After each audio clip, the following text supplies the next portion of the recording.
Happy New Year, everybody, and welcome back to the show. Hope everybody had a great New Year's. And to start off, we have yet another giveaway announcement. This time, I'll be giving away count them, five of these Larry Elder Show mugs. Who doesn't want to have a Larry Elder Show mug? So make sure you go to winlarry.com right now to enter the giveaway. I will be announcing winners this month, January 20th, live on the Larry Elder Show on Epic TV. So be sure not to miss it. Again, that's winlarry.com. Got that? And of course, thank you to everybody who signed up for the last giveaway. We love engaging with you guys, so please let me know in the comments what you want to see next. Now let's start today's show, shall we? Since the beginning of the Biden administration, there are now 5 million more illegal aliens in the country. Never mind those most hurt by unskilled illegal aliens are black and brown people, the very ones that the left claims to care about, those living in the city with high school or less education. At some point, watch Biden offer a deal. I'll reimpose the Trump policies, he'll say. They gave us the most secure border perhaps ever in exchange for granting amnesty to millions of illegal aliens. Why? Votes, of course. Here's what a union leader of one of the largest unions said after the election of Barack Obama. We, in the last election, had the largest turnout of Latino voters in our history. And everything tells us these voters fully intend to become engaged into the elections in the future. They have tasted what it is like to participate and win, and they are not going to go away because their involvement is basically because they feel that they are being taken advantage of, they are being singled out, and they are being scapegoated. Now, when they voted in November, they voted overwhelmingly for progressive candidates. Barack Obama got 2 out of every 3 voters that showed up. And so I think there's 2 things, very quickly, that matter for the progressive community. Number 1, if we are to expand this electorate to win, the progressive community needs to solidly be on the side of immigrants.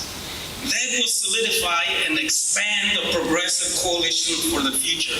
And let me tell you, when you are in the middle of a fight for your life, you will remember who was there with you. And immigrants count on progressives to be able to do that.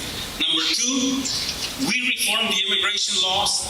It puts 12 million people on the path to citizenship and eventually voters. Can you imagine if we have even the same ratio? 2 out of 3. If we have 8 million new voters that care about our issues and will be voting, we will create a governing coalition for the long term, not just for an election cycle. I repeat, it's about votes. Now we know from the Twitter files, the suspicions of conservatives were justified. Twitter suppressed conservatives and conservative content, and there's no reason to believe Google, YouTube, IG, Facebook were not and are still not doing the same thing. Look at this graph of the percentage of political contributions their employees gave to Democrats for the midterms. Look at that. Netflix, 99.6%. Twitter, 98.7%. Apple, 97.5%. Google, 96%. Facebook, 94.5%. Let's turn to academia. Liberal professors in the humanities substantially outnumber conservatives. According to the Harvard Crimson, liberal faculty at Harvard outnumber conservatives 82-1. Of the White House press corps, reporters who cover the White House, a report from the Federalist found that Democrats outnumber Republicans 12-1. In Hollywood, people in front of and behind the camera come out of the closet as a conservative at their peril.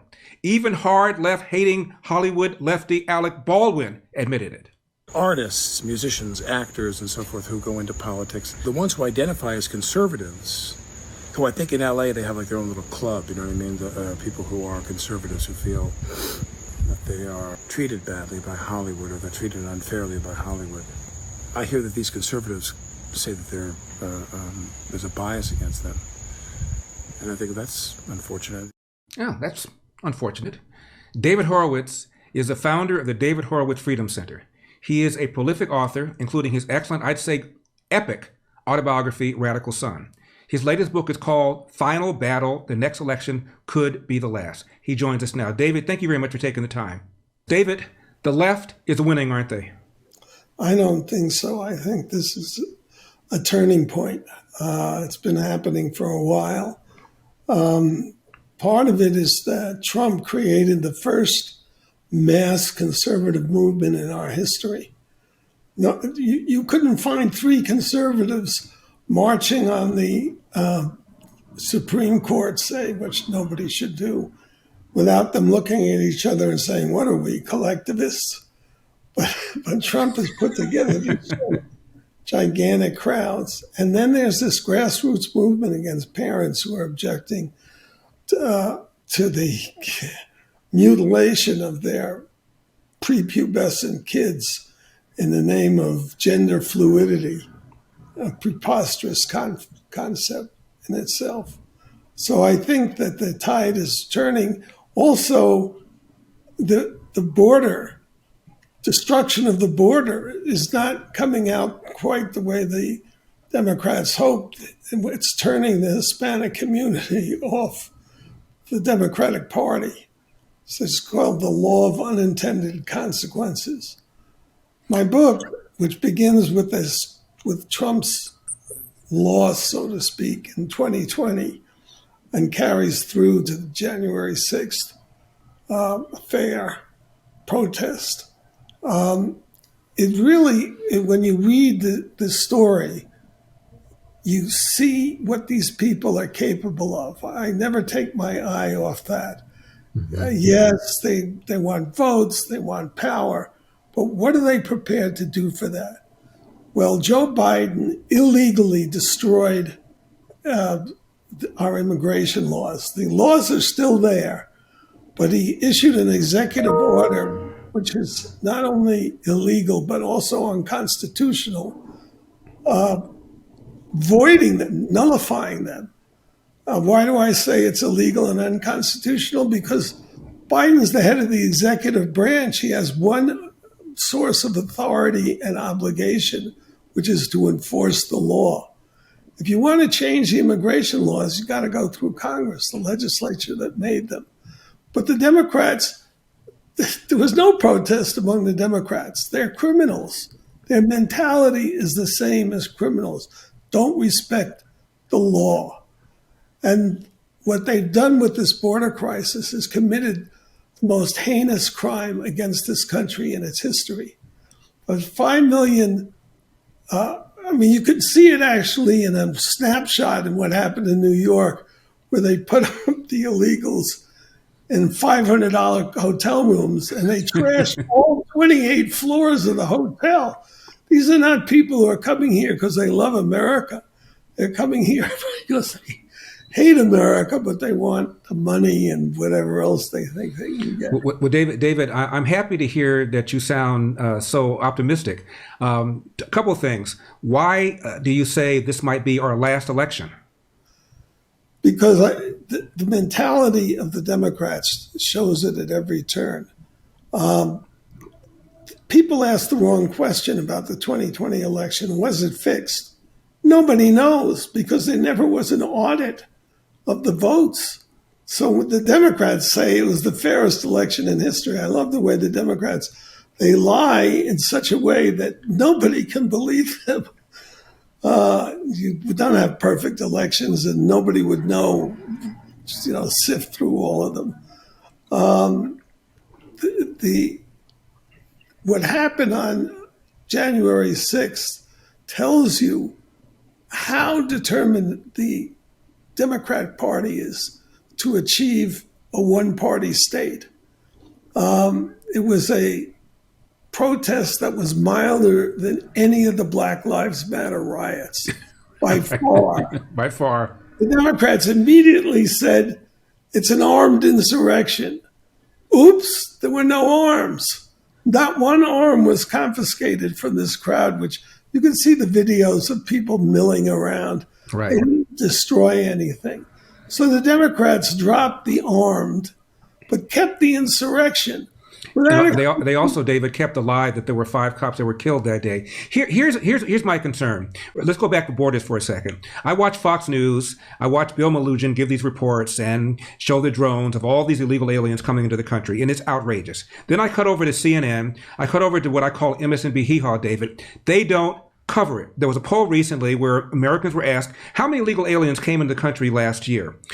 They were off by a factor of 10. So most people are either unaware of it or don't care about it, or because of the suppression of news by Facebook, by Google, by IG, by YouTube, before Elon Musk by Twitter, a lot of Americans are oblivious to the kind of stuff that you and I are talking about. That's true, but just mentioning Twitter and Elon Musk shows the change.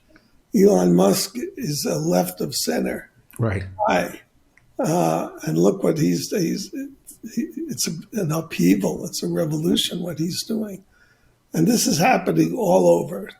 And also with the internet, there's so many avenues, they can't control all of them. But, okay, they never explained how you can have an insurrection without arms. It's obvious that you can't. And what part of I want you to go peacefully and patriotically don't they understand? But they kept insurrection because that means that people who identify with the protesters are traitors. It's to squash their opposition. Yes, they claim that 5 police officers were killed. The actual number is 0. Right. But they concocted this fiction by taking a Capitol police officer named Brian Sutnick, claiming that his head was bashed in with a fire extinguisher while he was defending the Capitol. That never happened. Mm-hmm. He died not on January 6th, but the following day in his bed of natural causes. Yet they went so far as to hold a fake ceremony where they had him lying in state in the Capitol. Right. Where they made speeches about how he died defending the Capitol. Brian Sutnick was an ardent Trump supporter. So that's how far they carry their lies. Worse. And David, recently on the second anniversary of January 6th, you had a bunch of politicians lining up, repeating the lie that there were 5 cops that were killed that day, including Joe Biden. David, why did Republicans underperform in the midterms? Why did we barely take over the House? Why did we not gain control of the Senate? Republicans are lame. The language they use. For example, they say Democrats are soft on crime. They're not soft on crime. They're pro-crime. Anybody can see that. They consider it a socialist redistribution of wealth. They consider it social justice. They think that everybody who's a criminal is black, and blacks, of course, are miserable in our country. They're so behind the times. The fact is that 80% of the black community lives above the poverty line, and America's black community is the richest, most privileged, freest black community in the world, including all of black Africa and the black West Indies. Right. That's the reality. And I'm tremendously excited by all the black politicians who've come forward. There was a time when, maybe 30 years ago, when there were quite a few race hustlers, shall we say, around the Republican Party. Now they're articulate, smart people I would vote for to be president, like Tim Scott. I'm thrilled by this. And also all these Hispanics who've taken historically Democrat seats, turned them into Republican seats. Are the Biden administration's New Year's goals of tax and spend and turn a blind eye to inflation at odds with your goals of securing your savings? When you finally had enough of the games the government is playing with your savings and retirement, diversify into gold with Birch Gold. I know I'm tired of my money being impacted by stupid decisions by leaders in Washington. Now, for over 5,000 years, gold has withstood inflation, geopolitical turmoil, and stock market crashes. And here's the great news. You can still get it. In fact, you can own gold and silver in a tax-sheltered retirement account. Birch Gold makes it easy to convert an IRA or 401k into an IRA in precious metals. Here's what you need to do. Visit LarryForGold.com to claim your free info kit on gold. With almost 20 years experience converting IRAs and 401ks into precious metals IRAs, Birch Gold can help you. Protect yourself with gold today. by visiting LarryForGold.com. With an A-plus rating with the Better Business Bureau, thousands of happy customers, and countless 5-star reviews, secure your future with gold. Start today with a free info kit. There's zero obligation to make this request. Just visit LarryForGold.com. That's LarryForGold.com. David, that said, what do you make of the movement toward reparations? You've got this committee that's set up here in our state, California, that recommends every black resident descendant of slaves get $233,000. San Francisco just proposed $5 million to every black resident who lived in that city more than 10 years. And get this, David, 250 years of supplemental income. Even though America was only a state in 1789 and slavery was abolished in 1865, that's just 76 years, but they're giving them 250 years of supplemental income. What do you make of this movement for reparations that a majority of blacks support? It's racial extortion. A lot of the black community has had their heads turned by racists like Al Sharpton, who's a kingmaker now in the Democrat Party. Right. And who created, in a way, MSNBC, a 24/7 racist channel. Right. Look, the black, first of all, slavery is Africa's original sin, not America's. Right. It existed for 1,000 years before a white person ever set foot there. As you point out, the American Revolution, its declaration that liberty is a God-given right of every child of God. It was a revolutionary statement which led, in a pretty short time, 20 years in the northern states, 76 in the southern. When Al Sharpton and his friends say there's 400 years of slavery in America, that's an out-and-out lie. There was never a successful black slavery role. The truth is, every black slave virtually white people didn't go and throw nets over them. They were sold at slave auctions. Right. They were enslaved by black kings in Africa and sold at auction. So, the bottom line is that black Africa enslaved blacks, and white America freed them at an incredible cost, 360,000 mainly white Union lives, although I love the film Glory, which is about a black regiment. That's the truth. Right. This is just robbery, theft, and with a racist spin to it. It's corrupt people like Gavin Newsom that are pushing it. These Democrats, they're hypocrites, they're liars, and as I pointed out, they're all criminals supporting things like the destruction of our borders, which is a criminal act. David, I want to end with this, get your reaction to this.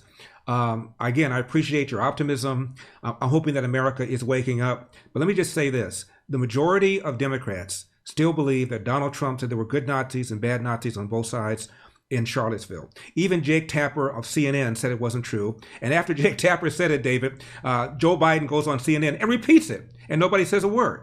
They believe that Donald Trump said drink bleach to combat COVID. And they believe that Donald Trump mocked a disabled reporter when in fact he did not. In fact, in 2016, there was an NBC poll, David, that said the number one reason that likely voters did not like Donald Trump is because they believe he mocked a disabled reporter. Of course, he did no such thing. So those are three major lies the left still believes and still pushes about Donald Trump, which is why I become a lot more pessimistic sometimes about America than I think you have. Yeah, because when I came into the right 40 years ago, I looked around. The first thing I said is, where's the ground army? All my ex-comrades on the left, they have all these organizations that harass CEOs, harass congressmen, and get their way. And they've converted or helped to convert. Well, you read the statistics of the tech industries. I mean, they've been indoctrinated in colleges to begin with. So now I see this tremendous movement among conservatives. A lot of what's happened to this country happened because conservatives sat on their hands. They have realized, it was Michael Kinsley who said, conservatives have realized and leftists live to bother other people. And that's been the case. They've done nothing. And even this leadership battle for with Kevin McCarthy looks like it's turning people into much more aggressive fighters. Well, David, I hope you're right. I interviewed Richard Vegary, one of the co-founders of National Review recently, and he told me in the last 20 years, there have been 20,000 single-issue left-wing nonprofits versus between 1,000 and 2,000 right-wing single-issue nonprofits. And over that same period of time, the left-wing nonprofits have outraised the right-wing nonprofits 700%. And remember the $419.5 million that Zuckerberg spent to get out the Democrat vote during the 2020 election? Where were we? How could that happen right under our noses? I wrote a book in 2015 called The New Leviathan, which published all the statistics that showed how the philanthropic world has been taken over by the left, and the taxpayers are forced to fund left-wing extremists. Every NGO on the border aiding in violating our immigration laws is a 501c3. And I actually wrote a pamphlet called the Internal Radical Service to highlight the Zuckerberg. When my book came out, it didn't receive one review from a conservative, not one. So things have, I mean, I see a progress just from my perspective. What can I say? Well, David Horowitz, Freedom Center. The book is called Final Battle. David, as always, thank you very much for coming on. My love to April. Thank you, Larry. You got it. When we come back, a black man dies after being tased by the LAPD, and San Francisco proposes giving every black resident a lump sum payment of $5 million. Now, be sure to hit that like button, hit that subscribe button, and scroll down and get on our mailing list. Why? Because every now and then, believe it or not, YouTube has issues with some of our videos. To make sure you don't miss any videos, make sure you're on our mailing list. Also, there's a donate button. Feel free to hit that. Throw a little something in the tip jar. LarryWithEpic.com. That's EPOCH. LarryWithEpic.com.